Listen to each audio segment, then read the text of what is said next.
ನಮಸ್ಕಾರ ಸ್ನೇಹಿತರೆ, Hampi travel time ಚಾನಲ್ಗೆ ಸ್ವಾಗತ. ಈ ದಿನ ನಾವು ನೋಡೋಣ ನನ್ನ ಚಾರ್ಧಾಮ ಯಾತ್ರೆಯ ಭಾಗವಾಗಿ ಯಮುನೋತ್ರಿ. ಈ ಸ್ಥಳವು ಯಮುನಾ ನದಿಯ ಮೂಲ ಸ್ಥಾನವಾಗಿದ್ದು ಹಿಂದೂ ಧರ್ಮದಲ್ಲಿ ದೇವಿ ಯಮುನೆಯ ವಾಸಸ್ಥಳವಾಗಿದೆ. ಇದು ಉತ್ತರಾಖಂಡ್ ರಾಜ್ಯದ ಗಡ್ವಾಲ್ ಭಾಗದಲ್ಲಿ ಸಮುದ್ರ ಮಟ್ಟದಿಂದ 3290 ಮೀಟರ್ ಅಂದರೆ 10,804 ಅಡಿ ಎತ್ತರದಲ್ಲಿರುವ ಹಿಮಾಲಯದ ಪರ್ವತ ಶ್ರೇಣಿಯಲ್ಲಿದೆ.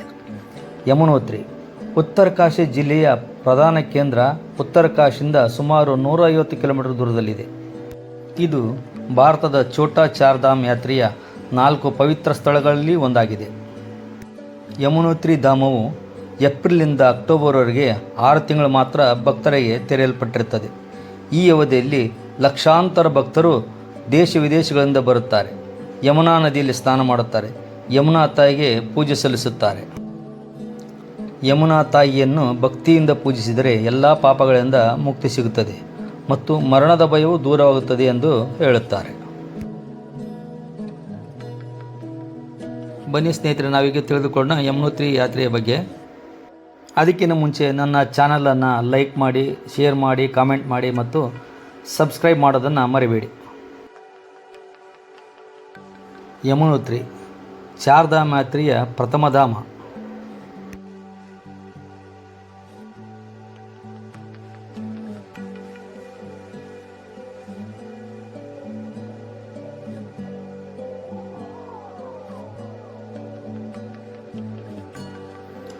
ಪ್ರತಿಯೊಂದು ಸನಾತನ ಹಿಂದೂ ಕೂಡ ತನ್ನ ಜೀವನದಲ್ಲಿ ಕನಿಷ್ಠ ಒಂದು ವೇಳೆಯಾದರೂ ಯಮುನೋತ್ರಿ ಧಾಮಕ್ಕೆ ಭೇಟಿ ನೀಡಬೇಕೆಂದು ಹೇಳುತ್ತಾಳೆ.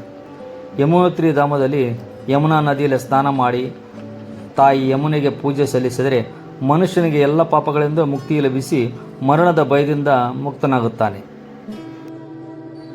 ಸೂರ್ಯದೇವರ ಪುತ್ರಿ ದೇವಿ ಯಮುನಾ, ಮರಣದ ದೇವತೆ ಯಮರಾಜನ ತಂಗಿ ದೇವಿ ಯಮುನಾ, ಶನಿ ದೇವರ ತಂಗಿ ದೇವಿ ಯಮುನಾ.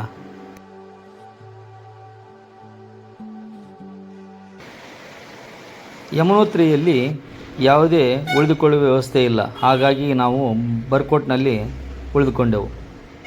ಬರ್ಕೋಟ್ನಿಂದ ಸುಮಾರು 45 ಕಿಲೋಮೀಟರ್ ದೂರದಲ್ಲಿದೆ ಯಮುನೋತ್ರಿ. ಸೊ ನೀವು ನೋಡ್ತಾ ಇದ್ದೀರಾ ಬರ್ಕೋಟ್. ಇಲ್ಲಿಂದ ನಾವೀಗ ಹೊರಡ್ತಾ ಇದ್ದೀವಿ. ನಾವೀಗ ಯಮುನೋತ್ರಿಗೆ ಹೋಗ್ತಾ ಇದ್ದೀವಿ. ಅಲ್ಲಲ್ಲಿ ಈ ಯಮುನಾ ನದಿಯ ತಡದಲ್ಲಿತ್ತು ನಮ್ಮ ರೂಮ್. ಸೊ ಇಲ್ಲಿಂದ ನಾವು ಯಮುನಾ ನದಿಯನ್ನು ನೋಡೋದೇ ಒಂದು ಆನಂದವಾಗಿತ್ತು. ಬನ್ನಿ ನಾವೀಗ ಹೋಗೋಣ 40 ಕಿಲೋಮೀಟರ್ ದೂರದಲ್ಲಿರ್ತಂಥ ಯಮುನೋತ್ರಿ ನೋಡಲಿಕ್ಕೆ. ತುಂಬ ಸುಂದರವಾದ ರಸ್ತೆ ಮತ್ತು ಅಷ್ಟೇ ಘೋರವಾದ ರಸ್ತೆ. ನೀವೀಗ ನೋಡ್ಬೋದು, ಇಲ್ಲಿ ಲ್ಯಾಂಡ್ ಸ್ಲೈಡಿಂಗ್ ಆಗಿದೆ.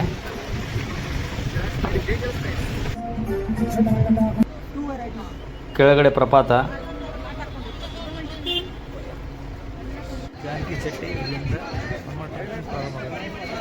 ಈಗ ಬೆಳಗ್ಗೆ 7 ಗಂಟೆ. ನಾವೀಗ ಬಂದಿದ್ದೀವಿ ಜಾನಕ ಚೆಟ್ಟಿ ಪಾರ್ಕಿಂಗ್ ಲಾಟ್ನಲ್ಲಿದ್ದೀವಿ. ಸೊ ಇಲ್ಲಿಂದ ನಮ್ಮ ಟ್ರೆಕ್ಕಿಂಗ್ ಪ್ರಾರಂಭ ಆಗುತ್ತೆ.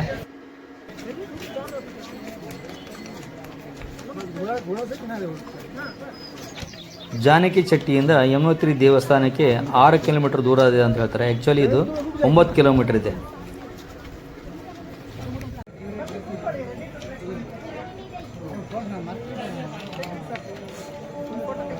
ಇವ್ರ ಗ್ಯಾಂಗ್ ಲೀಡರ್ ಅಂತಂತ.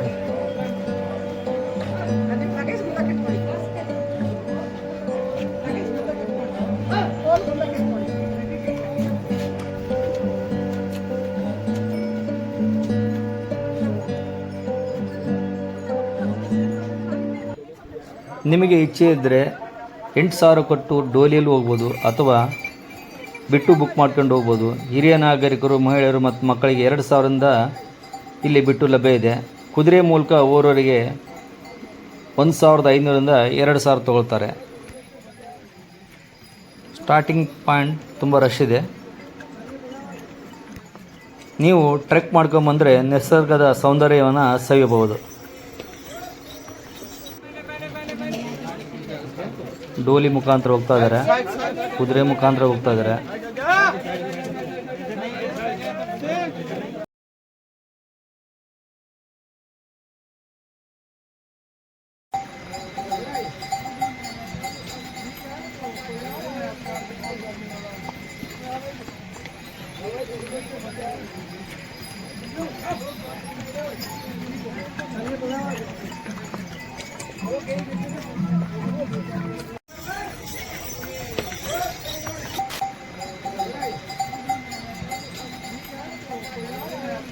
ನಾವು ಟ್ರೆಕ್ ಮಾಡ್ಕೊಂಡು ಹೋಗೋರು ಈ ಕುದುರೆಯವರು ಡೋಲಿಯವರೇ ನಮಗೆ ಹಾಯ್ಕೊಂಡು ಹೋಗ್ತಾನೆ ಇರ್ತಾರೆ.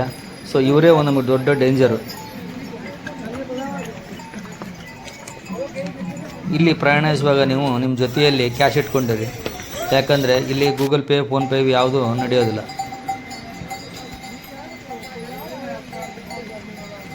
ಗಂಗೋತ್ರಿ ದೇವಾಲಯವನ್ನು ಟಿಹರಿ ಗಢವಾಲ್ನ ರಾಜ ಪ್ರತಾಪ್ ಶಾ 19ನೇ ಶತಮಾನದಲ್ಲಿ ನಿರ್ಮಿಸ್ತಾರೆ. ಈ ದೇವಸ್ಥಾನವು ಭೂಕಂಪ ಮತ್ತು ಇನ್ನಿತರ ಕಾರಣಗಳಿಂದ ಹಾಳಾಗುತ್ತೆ. ಈ ದೇವಸ್ಥಾನವನ್ನು ಜೈಪುರದ ಮಹಾರಾಣಿ ಗುಲೇರಿಯ ಪುನರ್ ನಿರ್ಮಾಣ ಮಾಡುತ್ತಾರೆ.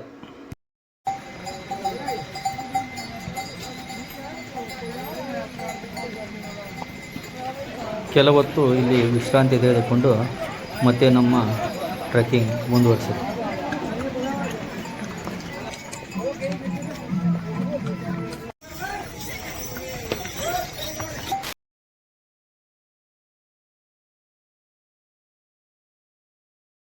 ಕೊನೆಯ 4 ಕಿಲೋಮೀಟರ್ ಕಾಲ್ನಡಿಗೆ ತುಂಬ ಕಠಿಣವಾಗಿರುತ್ತೆ.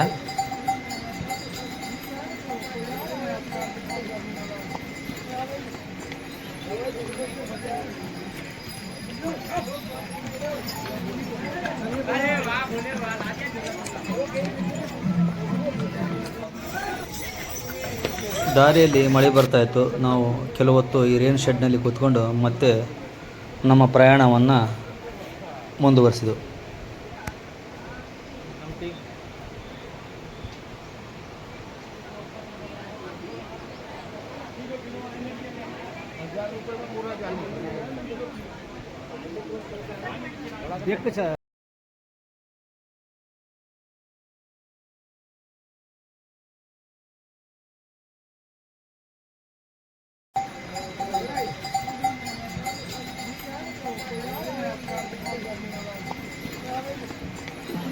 ಪ್ರತಿ 500 ಮೀಟ್ರಿಗೊಂದು ರೇನ್ ಶೆಡ್ ಮಾಡಿರ್ತಾರೆ. ಮಳೆ ಬಂದಾಗ ಇದನ್ನು ಉಪಯೋಗಿಸ್ಕೋಬೋದು. ದಾರಿಯಲ್ಲಿ ನಿಮಗೆ ಲಿಂಬು ಪಾನಿ ಸಿಗುತ್ತೆ, ಮ್ಯಾಗಿ ಸಿಗುತ್ತೆ ತಿನ್ನಲಿಕ್ಕೆ.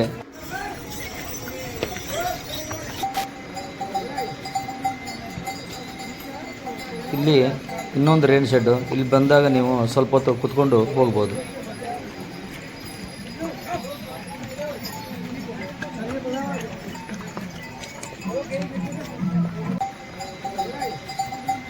ಇಲ್ಲಿಂದ ನಮ್ಮ ಟ್ರೆಕ್ಕಿಂಗ್ ಇನ್ನೂ ಕಷ್ಟ ಆಗ್ತಾನೆ ಹೋಗುತ್ತೆ. ತುಂಬ ಎತ್ತರದಲ್ಲಿ ಹತ್ಕೊಂಡು ಹೋಗ್ಬೇಕು.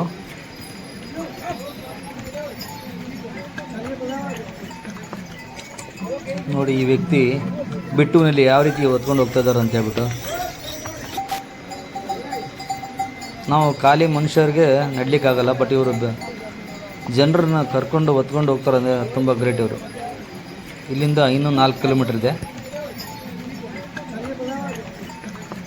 ಡೋಲಿ ಹೊತ್ಕೊಂಡು ಬಂದವರು ಕೆಲವೊತ್ತು ಇಲ್ಲಿ ವಿಶ್ರಮಿಸ್ತಾರೆ. 15-20 ನಿಮಿಷ ರೆಸ್ಟ್ ಮಾಡಿ ಮತ್ತೆ ತಮ್ಮ ಪ್ರಯಾಣವನ್ನು ಮುಂದುವರಿಸ್ತಾರೆ. ಇಲ್ಲಿ ಟಿಫನ್ ಮಾಡಲಿಕ್ಕೂ ವ್ಯವಸ್ಥೆ ಇದೆ.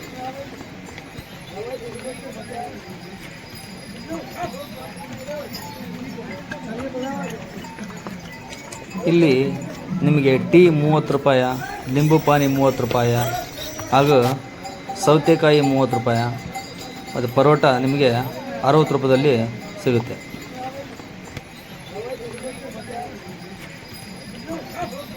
ನಾವು ಮೇಲೆ ಹೋದಂತೆಲ್ಲ ನಾವು ತಿನ್ನುವ ವಸ್ತುಗಳು ದುಬಾರಿ ಆಗ್ತವೆ. ಇಲ್ಲಿ ನಿಮಗೆ ಉಚಿತ ವೈದ್ಯಕೀಯ ಸೌಲಭ್ಯ ಕೂಡ ಇರ್ತದೆ, ಮತ್ತು ವಾಲಂಟಿಯರ್ ಕೂಡ ನಮಗೆ ಅವೈಲಬಿಲಿಟಿ ಇರ್ತಾರೆ.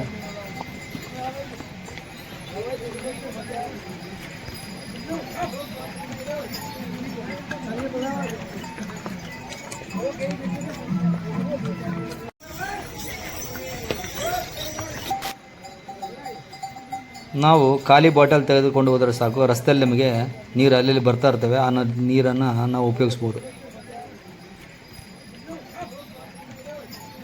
ಪೌರ ಕಾರ್ಮಿಕರು ರಸ್ತೆಯನ್ನು ಆವಾಗವಾಗ ಸ್ವಚ್ಛ ಮಾಡ್ತಾನೆ ಇರ್ತಾರೆ.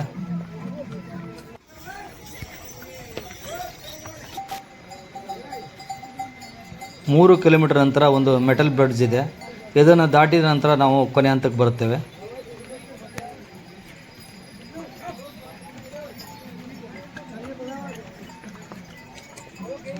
ಈ ಮೆಟಲ್ ಬ್ರಿಡ್ಜ್ ನಂತರ ನಮ್ಮ ಟ್ರೆಕ್ ಇನ್ನೂ ಕಠಿಣವಾಗ್ತಾನೆ ಹೋಗುತ್ತೆ. ಕುದುರೆ ಮೇಲಿಂದ ಬಂದರೆ ಈ ರೀತಿ ಅಪಘಾತ ಆಗ್ತವೆ.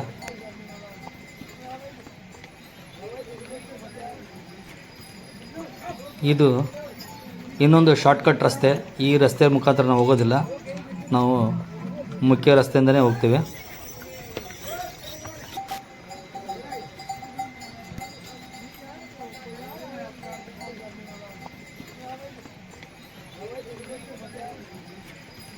ದೂರದಿಂದ ನೀವು ನೋಡ್ಬೋದು ಫಾಲ್ಸ್ ಯಾವ ರೀತಿ ಹರಿತಿದೆ ಅಂತ ಹೇಳ್ಬಿಟ್ಟು. ಈ ರಸ್ತೆಯಲ್ಲಿ ಫಾಲ್ಸ್ಗಳು ಬರ್ತಾನೆ ಇರ್ತವೆ ನಮಗೆ ಚಿಕ್ಕಪಟ್ಟವು.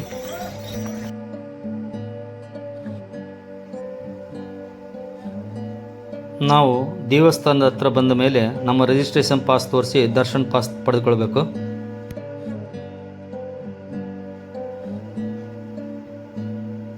ಈಗ ನೋಡ್ತಾ ಇದ್ದೀರೋ ಪೂಜಾರಿಗಳ ಬಿಲ್ಡಿಂಗು. ಎಡಗಡೆ ಕಾಣೋ ದೇವಸ್ಥಾನ, ಮತ್ತು ಇದು ಇಲ್ಲಿ ಪೂಜಾರಿಗಳು ಮತ್ತು ಇನ್ನಿತರ ಸಿಬ್ಬಂದಿ ಉಳಿದುಕೊಳ್ತಕ್ಕಂಥ ಸ್ಥಾನ. ಆ ಕಡೆ ಫಾಲ್ಸ್ಗಳು ಯಾವ ರೀತಿ ಕಾಣ್ತಾ ಇದೆ ನೋಡಿ.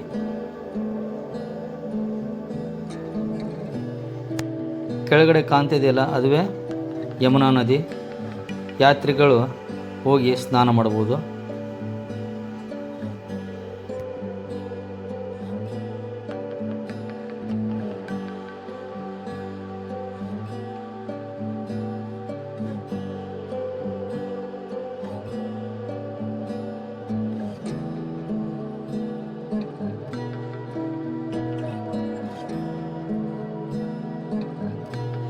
ಭಕ್ತಾದಿಗಳು ಇಲ್ಲಿ ಬೇಕಾದರೆ ನೀವು ಪೂಜಾ ಸಾಮಗ್ರಿಗಳು ತೆಗೆದುಕೊಂಡು ಹೋಗ್ಬೋದು.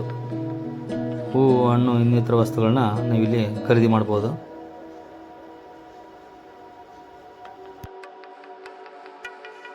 ನಿಮಗಿಲ್ಲಿ ದಣಿವಾಗಿದ್ದರೆ ಸ್ವಲ್ಪ ಟಿಫನ್ ಮಾಡಿ ಮತ್ತೆ ದೇವಸ್ಥಾನಕ್ಕೆ ಹೊರಡ್ಬೋದು. ಈ ಬ್ರಿಡ್ಜ್ ಮೇಲಿಂದ ಹೋದರೆ ನಮಗೆ ದರ್ಶನಕ್ಕೆ ತುಂಬ ಲೇಟ್ ಆಗುತ್ತೆ. ಹಾಗಾಗಿ ನಾವು ಸ್ಪೆಷಲ್ ದರ್ಶನ ತೆಗೆದುಕೊಂಡು ದರ್ಶನ ಮಾಡಲಿಕ್ಕೆ ಹೊರಟು. ಸ್ಪೆಷಲ್ ದರ್ಶನ ಮತ್ತು ಪೂಜೆಗಾಗಿ ನಮ್ಮಲ್ಲಿಂದ 5 ಜನಕ್ಕೆ 1200 ರೂಪಾಯಿ ತೆಗೆದುಕೊಳ್ತಾರೆ. ಭಕ್ತಾದಿಗಳು ಯಮುನಾ ನದಿಯಲ್ಲಿ ಕೂಡ ಸ್ನಾನ ಮಾಡ್ಬೋದು. ಹಾಗೆ ಇಲ್ಲಿ ಬಿಸಿನೀರಿನ ಹೊಂಡ ಇದೆ, ಇಲ್ಲಿ ಕೂಡ ಸ್ನಾನ ಮಾಡಿಕೊಂಡು ದರ್ಶನಕ್ಕೆ ಹೋಗ್ಬೋದು. ಇದು ಯಮುನೋತ್ರಿ ದೇವಾಲಯದ ಹೊರನೋಟ. ಬನ್ನಿ ನಾವು ದೇವಸ್ಥಾನ ಒಳಗಡೆ ಹೋಗೋಣ. ಎದುರಿಗೆ ಕಾಣ್ತಾ ಇದೆಯಲ್ಲ ಅದುವೇ ಯಮುನಾ ದೇವಿ. ಎಲ್ಲರೂ ಯಮುನಾ ದೇವಿಯ ದರ್ಶನ ಮಾಡ್ಕೊಳ್ಳಿ. ತಾಯಿ ಯಮುನೋತ್ರಿ. ಯಮುನಾ ದೇವಿ ಎಡಬದಿಯಲ್ಲಿ ಗಂಗೆ ಮತ್ತು ಬಲಬದಿಯಲ್ಲಿ ಶ್ರೀಕೃಷ್ಣನ ಮೂರ್ತಿಯೂ ಇದೆ. ಇಲ್ಲಿರುವ ಬಿಸಿನೀರಿನ ಕುಂಡವನ್ನು ಸೂರ್ಯಕುಂಡವೆಂದು ಕರೆಯುತ್ತಾರೆ. ಇಲ್ಲಿ ಅಕ್ಕಿಯನ್ನು ಒಂದು ಬಟ್ಟೆಯಲ್ಲಿ ಗಂಟು ಕಟ್ಟಿ ಬಿಸಿ ನೀರಿನ ಬುಗ್ಗೆಯಲ್ಲಿಟ್ಟರೆ ಅದು ಅನ್ನವಾಗುತ್ತೆ. ಈ ಅನ್ನವೇ ಇಲ್ಲಿನ ಪ್ರಸಾದ.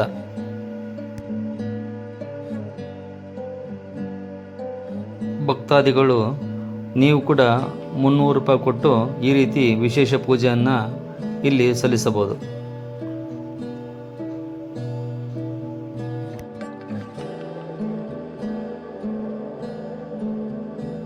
ನಾವು ಬೆಳಗ್ಗೆ ಟ್ರೆಕ್ ಸ್ಟಾರ್ಟ್ ಮಾಡಿದಾಗ 8 ಗಂಟೆ ಆಗಿತ್ತು. ಸೊ ಇಲ್ಲಿ ಬಂದಾಗ ನಾವು 1 ಗಂಟೆ ಆಗಿತ್ತು. ಇಲ್ಲಿ 1 ಗಂಟೆಗಳ ಕಾಲ ಕಳೆದು ಮತ್ತೆ 2 ಗಂಟೆಗೆ ನಾವು ವಾಪಸ್ ಹೊರಟೆವು.